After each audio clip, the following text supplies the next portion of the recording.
The 1303 Smart Stacks Pro. This is another one that was brand new last year in 2022 and is for the first year out in customers' fields here in 2023.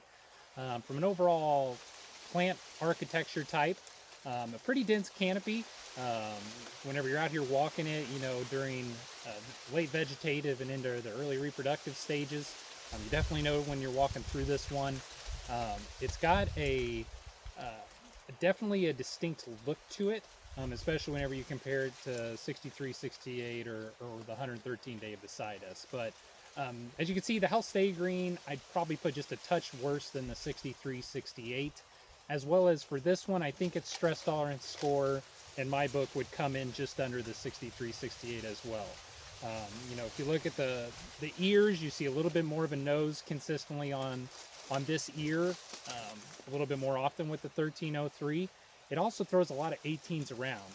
I'd say this thing averages more 18 arounds than the 63, 68, and maybe that's why it puts a little bit of a nose on it and maybe doesn't have as good of a to me, a stress tolerance score, just because it's got more of a kernel load and thus more of a, you know, a need to be able to assimilate and produce and assimilate and redistribute sugars to the ear in the late season. So this thing has got some pretty strong top end yield performance.